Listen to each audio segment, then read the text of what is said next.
What's up, everybody? My name is Shadow Phoenix. Welcome back to another new video here on my channel that is Planet Coaster. Today we are back in Crystal Gardens Park, which I know it's been a while since I've done a video from Crystal Gardens.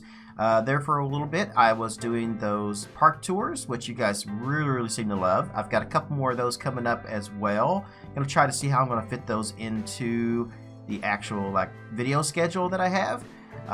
But, you know, I've been kind of working here in Crystal Gardens for the last little bit, and wanted to kind of show off, maybe, you know, do a construction video.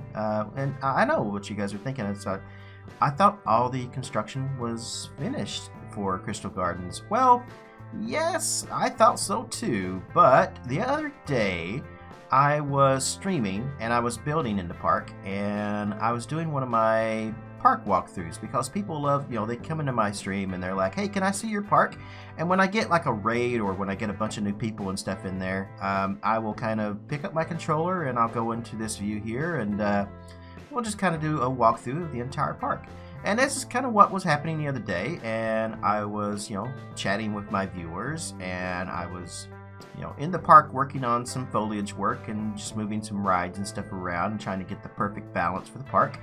And I was just doing a walkthrough, and I got to this point right here while I was doing the walkthrough, and I was looking back, just back towards the back of the park right here, and I thought, you know what, there's something missing right here, and I wasn't sure what to do. And I got to thinking about it. It's like, you know what, we need to put a coaster back there. That skyline needs a coaster. That's exactly what it needs.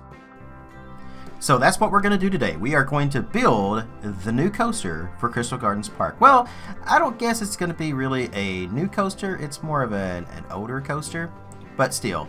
Yeah, so what we're going to do, what I decided to do was I looked at some different options about what we could maybe put back there. I thought about, my first thought was we need a hypercoaster, but I didn't want to do a B&M hypercoaster. So I thought, okay, what about an Arrow hypercoaster? But then another thought that crossed my mind was we also don't really have any like launched coasters in the park, really. I mean, my RMC coaster is supposed to be a launch coaster, but it's not. I mean, it's technically it's supposed to be, but you know, we don't have launched RMCs in the game, so I kind of had to fake that a little bit. But we don't have any like any actual big launch coasters, so I considered building one of those large like accelerator kind of thing, but the footprint that we had to work with was, you know, is just going to be too small for what I needed. So I really had to go big or go home. So I decided, let's go with the Arrow hypercoaster. So what I did was I went to the back of the park here to where I thought I would need this, and I actually this is like the 5th build of this. I went through different variations of it. One I was like, you know, the first time I did it, I was just like, yeah, this is just kind of a rough draft, and it ended up turning out really well. So then the next night I went back and I built it again, and then kind of messed around with it and didn't record any of it. So then the next night after that I went and tore it down, rebuilt it, recorded that, but I recorded it in the wrong kind of format, so the video came out horrible. So one more time, you know, and actually with that version of it I really wasn't happy with it anyway. So I went back and re-recorded it one more time, rebuilt it, tore it down, rebuilt it, and then recorded that the right way. And this is what you guys are seeing right now. So this is the final version of it. It's a variation of all my designs, all the omegations and aberrations of this hypercoaster that I went through. And in the end, actually, I've decided that it's actually not an Arrow hypercoaster, but instead it's going to be a DH Chance Morgan coaster. So Arrow, and a lot of people actually don't realize this, and I didn't realize this either. I thought there was a lot more of them, but there were only 5 Arrow hypercoasters built. I couldn't name them all, but I could name a couple of them. The first one was Magnum XL 200. It was the first hypercoaster, and it wasn't even called a hypercoaster at the time. It was like, you know, what are we going to call this? And it just kind of was coined hypercoaster, and that's where the term kind of come from. So then they built a few others. There were The big one at Blackpool, there was Phantom's Revenge, or actually Phantom, Steel Phantom, I think was the first name of that one, was one they built. But it actually wasn't a hyper coaster. It was actually one of their custom steel loopers, one of the large versions, kind of like Vortex and stuff like that. And then D.H. Morgan came in and they rebuilt that one. And the thing about D.H. Morgan is Chance Morgan and D.H. Morgan, that company was actually owned by and ran by one of the guys who was in Aero. He was like the head of Aero developments and stuff for the longest time throughout almost all of its history. He was actually the son of one of the owners of the company, and then he took over and was kind of like the bigwig for that all the way up until the end. And then he went off and kind of started his own company, which was D.H. Morgan. And I mean, what better person to redo Steel Phantom into Phantom's Revenge than the guy who built it originally. So that's kind of a little bit of history lesson. I may have some of the facts and stuff that are wrong because I'm not reading from a script or anything, so some of my facts may be just a little bit off on that, but it's fairly close, I think, to the actual history. I've been watching a lot of stuff on these things lately, rewatching, I should say. There's a great video on YouTube. You guys should look it up. It's called The Legacy of Aero.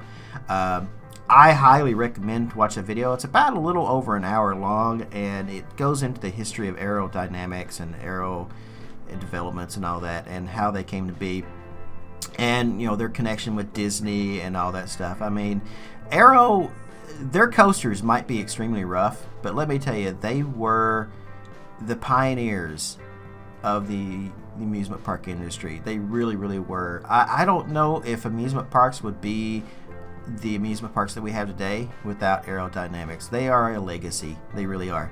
Anyway, back to what we're doing. So for this coaster, I wanted it to have like at least 3 big airtime hills. So we went, I think I ended up making this about 212 feet tall is what it ended up being. I actually think I started out at 205, which is the same height as Magnum XL, but we went just a little bit bigger. We went up to 212, and then in the end I ended up I actually raised it even further up to about 220. But I guess it depends on how you look at it. Like, I went by sea level, but if you go by ground level, I think it's actually around 200 feet exactly from ground level, because there's a little bit of a slope and a hill there. But I went by sea level. If you go by sea level, it's 225 feet tall. The drop ends up being about 185 feet for the drop. My first version of this, the dip right there in between the lift, the first drop, and then the second hill was not as long as I wanted. It wasn't sloped right, and it was just going to be, the G-forces were going to be a bit too much. So what I ended up doing for that to fix that was I moved the lift hill over, the lift hill station, brake run, all of that. I moved all of that over some, which also helped me a little bit in the long run because I was able to move that over to get some other things out there. We also end up moving the train station too, and let me tell you, we'll talk about the train station in a minute, but I do want to kind of go over one more thing about the design of this coaster. The end here, which is what you see on the screen right now, these big, long, swooping helix kind of thing, I love that. I don't know if it's something that you would actually see on a D.H. Morgan coaster. I know D.H. Morgan, all of the ones I looked at, they have these huge round turns, and it's because the coaster's going at such a fast speed, you can't do really tight turns. So I wanted to get these really wide turns, but I also wanted to get kind of a cool design in there and stuff as well. I didn't want to just do like a circle and then back like a lot of those are. So it's actually a little bit of a combination between Aero and Chance, because Aero coasters, if you look at Magnum XL, it has like this butterfly shape at the end of it, and that's how their helix is done. And there's a couple other coasters that they did as well that have these helixes and kind of the turnarounds basically are kind of well done and kind of fancy. And I wanted a fancy turnaround. I wanted something that was unique. I wanted something that was kind of different, and that is what I came up with. It's kind of a bow tie turnaround is what I call it. I don't know if it has an official name in coaster terms or not, but I call it a bow tie turnaround. Now you see me placing the roof on top of the station right there. I will talk about that a little bit more in the long run, probably in the next episode, but I will say that it was something I did for a different coaster in the park, and I just couldn't make it work for that coaster. So I think in this one it's actually going to turn out quite well, and I think you guys are going to love it when I actually get finished with it, and I can't wait to show you. But that's going to be an episode in the future. So moving the train. So the train itself, I really loved where the train station was at, but while I was trying to find a way to fit this thing in, I had to move some stuff around. We ended up moving some rides, some flat rides and stuff around in the park, and that was just a pain as well. I spent an entire night just moving rides and stuff around one night. But I decided that we needed a little bit of space back here in the back. So, and you know, for this coaster and stuff, I don't know, the train station just didn't really look great right there. I wasn't happy with where it was. So what I ended up doing was moving the train station over the left a little bit, over to where I have this little circular plaza kind of thing. And from there, what I ended up doing was, that became a pain because I could not get it to line up with the circular path at all. I ended up redoing the circular path and I still didn't get it perfectly lined up. But this game, oh my god, I really wish Frontier would fix this, but the advanced move, the freezing and stuff in it, it hit me hard. I probably had to restart this game, I would say 30 times just to move the station, because once I built it kind of where I wanted it, and then I was like, alright, it needs to be moved back. Every single time I would try to move the train station, the game would freeze. Every single time. Eventually it got to a point where I could move it like a little bit. I would just barely move it and then save the game, and then when I went to move it again, it would crash. So it became a whole sequence, you know, move it an inch, save the game, crash. Move it an inch, save the game, crash. Move it an inch, save the game, crash. It just kept happening. Repeat process over and over again, like 30 times. I'm not even joking. It was such a huge pain in the ass, and I really wish Frontier would fix this. I know even Schematics team even recently did a video about this. Like, there are so many people that are just, they don't want to play Planet Coaster because, you know, you can't build in your parks. If it's just going to keep crashing on you, you end up losing like hours of work. So yeah, it was just, I really wish they would fix this. I don't know if they're going to. They said they were looking into it, but who knows? I imagine they're going to, but who knows? It does suck for them though, because you know, when you're streaming this game and you get new visitors into your channel and they're like, hey, I'm thinking about buying this game, is it any good? And then they sit and watch the game freeze on you like 3 or 4 times while you're actually streaming. Guess what, Frontier? You just lost that sale. That person's not going to buy this game if the game kept freezing like that. So, alright. But anyway, let's get into the second part of this video now, which is building custom supports for it. So, I definitely wanted to do this to kind of give my hypercoaster a little bit more of a personality, I guess you could say. The hypercoaster supports that are in the game, that's not the way the lift hills and stuff are done on actual Aero or, you know, DH Morgan coasters. So instead, these things have these giant square supports, and I wanted to kind of recreate that a little bit. So what I did was I took some pieces here. I took one of the arm rails, painted it white, and then I took one of the pieces from the coaster supports there that you see, put it on top of that. That's going to be our connector. And then I used some of the racing poles, I think they are, the Flagstaff poles. Painted those completely white, and then in the middle I took the electrical cables, the straight pieces, and put them down in the middle of that. I actually did try, there's a piece that probably would have saved me a lot of piece count if I'd used it. It was a piece in the coaster supports, like this, like X beam basically, and that would have been great if I could have used it, but unfortunately it just wasn't fitting into what I needed there, so I ended up using the cables anyway. And the cables actually look better, but I definitely could have saved myself some piece count pieces if I'd used the other one, if I could have made it work. I just couldn't make it work.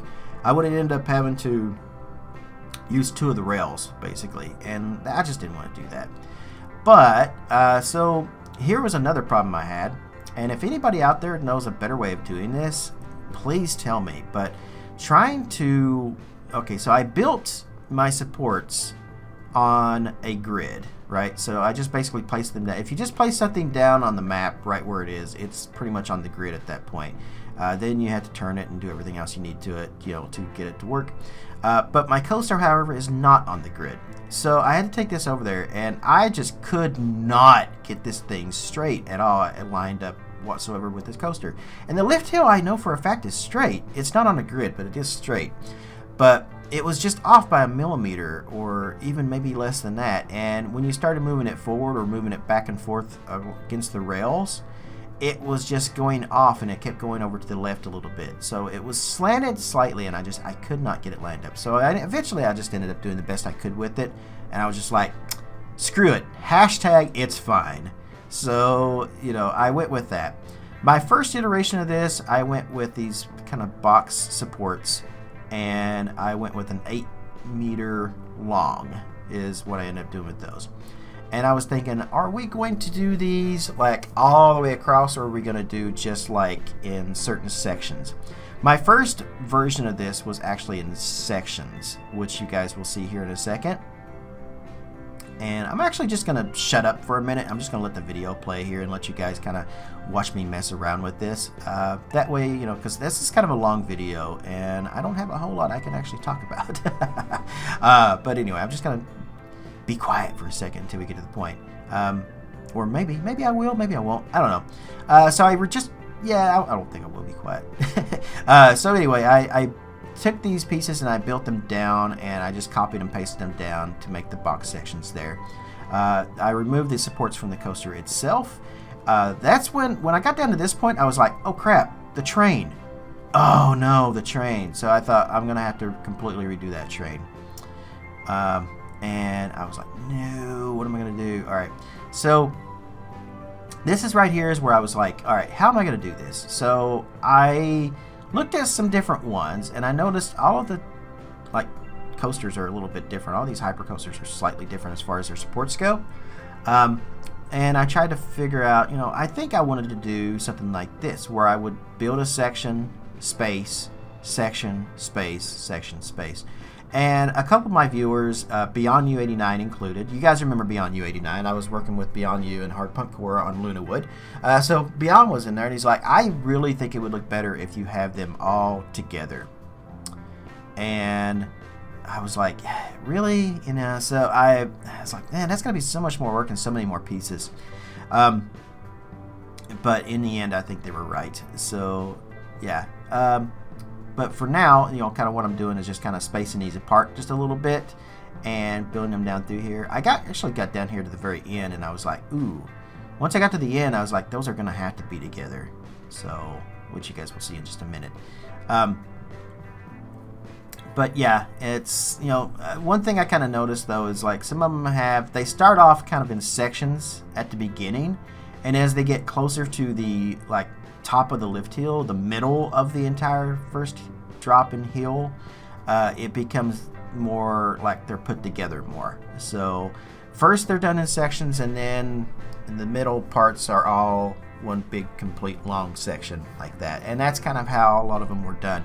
I guess I just didn't really notice it, but once I got to really looking at the support systems on these things, that's how a lot of them are done. Not all, but a lot of them. And you know, then I got down here to the bottom, and I was trying to figure out how I was going to do that. Eventually I was just like, I'm just going to scoot that up just a little bit. All right, and then after I got done with this is where I was like, all right, so what do you guys think? And we kind of looked at some different, you know, lift hills and stuff, and everybody was, you know, Beyond U89, Freemasons I think was in there. There was a couple other people that was watching at the time, and they all was like, you should do them all just one group of, you know, just do it all the way across and put them all together, you know, link them all up basically. So I was like, really? All right, fine. So they ended up talking me into it. And in the end, it was definitely worth it, because this, I don't think that would have been enough supports for our lift hill right there. So I had to figure out how he was going to do that. And what I ended up doing was putting them together. So I would make these match up like that, and I'd move them back a little bit, like match them up where they line up, and then move it back a little bit, and so forth and so forth. And then I ended up taking some of the beams and just putting them across. So some of these sections you'll see have the X beams in the middle of it, the cables running across, and then some of them don't. And there actually is a couple of aero hypercoasters I looked at that do this exact same thing. Not every square box section of it has the cables in the X fashion there in the middle. So yeah, in the end it kind of come out pretty much perfect, really. And then the closer I got to the end of doing this, like this part here was just kind of like, it was a little bit time consuming, but it wasn't hard just to kind of put these things together. Once I figured out what I was doing and how I was going to do it and how I was going to put these things together, the rest of it just kind of fell into place. All the way up until we get to the drop, which we will get to here in just a minute.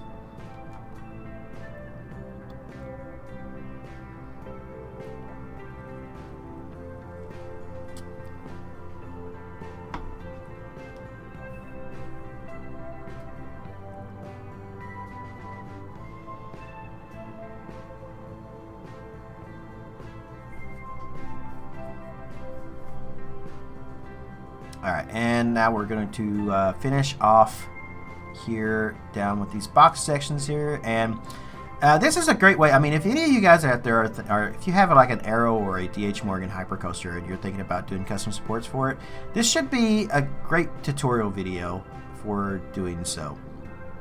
A long time ago when I was building in Vista View, I actually created my own like set for these particular like support sets and stuff, and yeah, I could have used them here, but those aren't the greatest, and I don't really recommend anybody use those because they're not great. I actually eventually may end up taking them off the workshop. There's some awesome other ones on there that you guys can grab, made by some other people if you want to do that, but I actually suggest just building your own. You can get the ones at the workshop, you can use the ones at the workshop, it might save you some time, but I highly suggest just building your own. And yeah, I think my method here for doing it actually worked out quite well. Now what you're seeing me is, so our train itself was just, it was too perpendicular, too parallel, parallel. It was too parallel to the lift hill, and going under the lift hill was going to be a huge problem because it was going to take away some of the supports the way it was done.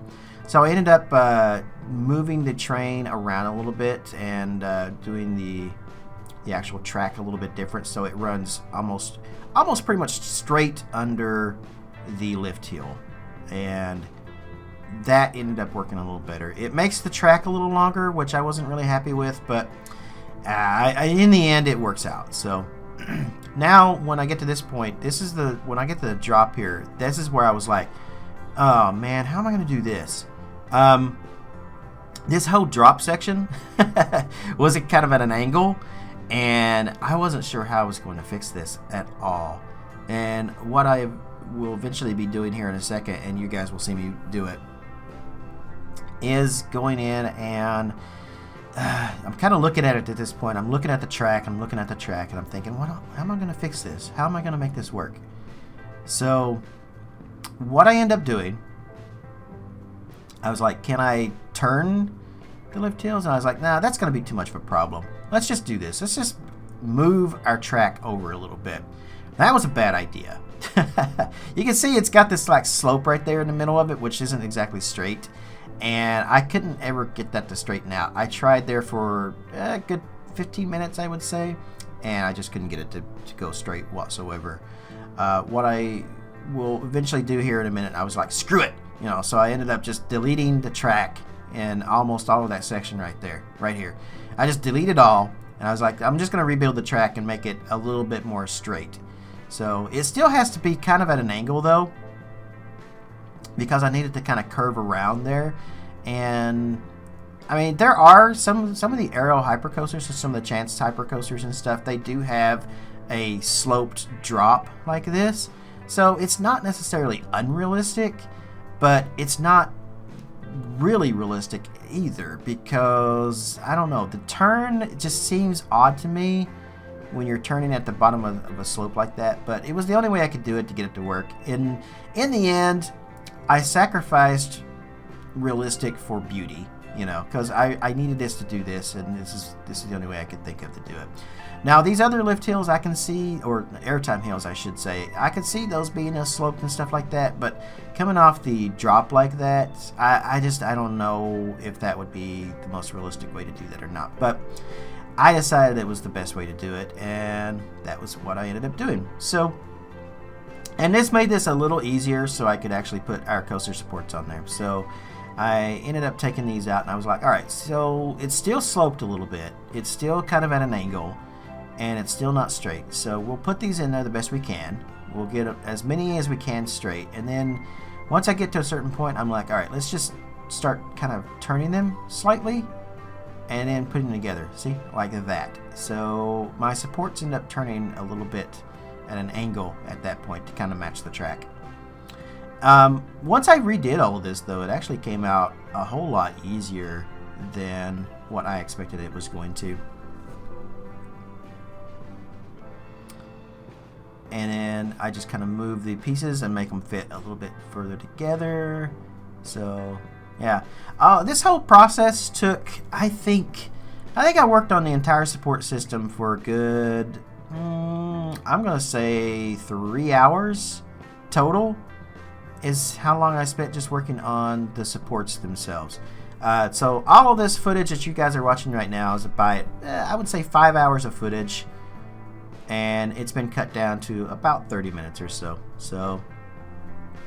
But we are coming up on the end of the video, so since we're almost to the end of the video here, I just kind of want to say thank you guys for watching. Thank you guys for supporting me here on my channel. I mean, I never thought I would make it past 1,000 subscribers, and here I am at over 1,300 right now, and I'm still growing. Even when I went on a hiatus there for a little bit because my depression and stuff got to the best of me, I mean, you guys still stuck around. I wasn't making videos, and yet I was still getting subscribers, and I so much appreciate you guys so much. And I still need your support in other ways too, though, because I currently, as you guys know, I'm trying to do this full time, and I'm kind of giving up on that at this point, and I'm still making videos full time because I have the time to do so, but I'm also out trying to find a job and stuff to support myself, because doing this just isn't supporting me. I really wish I could do it that way, though. I mean, my dream is to be able to make these videos and stuff for you guys and just enjoy doing this kind of stuff all day. There's no jobs here where I'm at, and I've been looking and I've applied for stuff, and some of the stuff I've applied for is like, all right, I don't really know if I want that job, but I mean, I could do it. So, and I ended up not getting those particular jobs, and the other stuff is just like, it's 10 or 12 hour shifts, and I can't do that. I'm getting old. I'm like 44, going on 43. I'm going to be 43 here in November for my birthday. And yeah, I can't do 12-hour shifts and stuff at a factory. It's just no, I can't do that. So there's just not a whole lot else out there for me right now at the moment. And I really wish I could just keep doing these, but unfortunately I can't, because like I said, it's just not really working. So but I do definitely appreciate all of you guys for tuning in, watching all of my videos, subscribing to my channel, and just supporting me in what ways you can.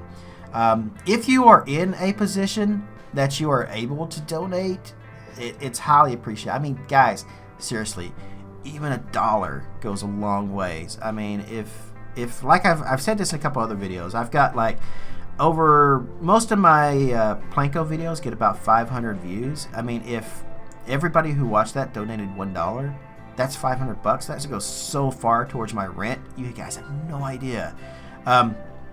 But I also realize that not everybody is going to donate. I also realize that a lot of people aren't in a position where they can. A lot of younger viewers and things like that, or just people who are in the same shape as me. Maybe you're unemployed as well, or maybe your family and stuff comes first, and I completely get that. But if you are in a position where you are able to donate, I highly highly would appreciate that. Patreon or, you know, my regular donations as well. I've been spending a lot of time here on Twitch lately, streaming again too. I usually only do weekends, but I've been on there like almost all week. So, yeah. So, you know, Twitch subs, bits and stuff on there. Retweeting my stuff as well is another great way you guys can support me. Like, anytime I post a video on my YouTube channel here, I also post it on my Twitter. So if you guys are following me on Twitter, if you just retweet my videos and stuff to get your people who follow you, that would be awesome. That's a great way to support me right there.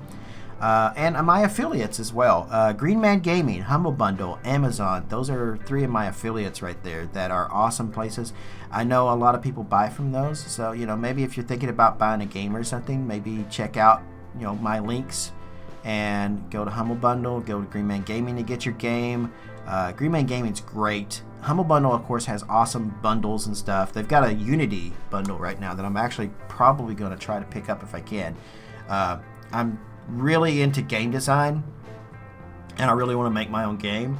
And I've played around with Unity and stuff before, and I just haven't had the time recently to do so. So I may try to get back into that a little bit, and I'm going to pick up this Unity bundle that they have, which has some cool stuff in it. But yeah, there's hardly anybody that doesn't buy from Amazon out there. So, you know, if you're thinking about maybe going to Amazon if you need some stuff, yeah, check out my links for that. Anytime you purchase anything from, if you click on my Amazon affiliate link and you go to Amazon, anytime you buy anything after clicking that link, I get a small percentage of that, which also helps me out here on the channel as well. But anyway, guys, here we are at the end of the video. I've done the second heal, we've done the lift heal supports, the second heal supports, and everything's turned out great. In the next video, what we are going to do is we are going to go in and do the station. So I hope you guys can join me for that. That will be next week. And I've also got some other Planet Coaster stuff coming up. We'll be back in Kings Falls on the weekend. We've got our new build. We started doing the Coney Island log flume. And I'm going to do some more of the Planet Coaster park tours as well that I've got coming up. I just got to figure out how I'm going to fit that into my schedule. But anyway, I'm out of here, guys. Thanks so much for watching. If you're not already following me here on YouTube, make sure you click that button down below and click that bell to be notified of when my new videos upload as well. You can also follow me on Twitch. You can also follow me on Twitter as well. All those links are in the video description down below. Make sure you click those and follow me everywhere. It's highly appreciated and very supportive of you guys. Anyway, I'm out of here. Thanks for joining me. Wherever you guys are in the world, good morning, good afternoon, good evening, and good night. See you later.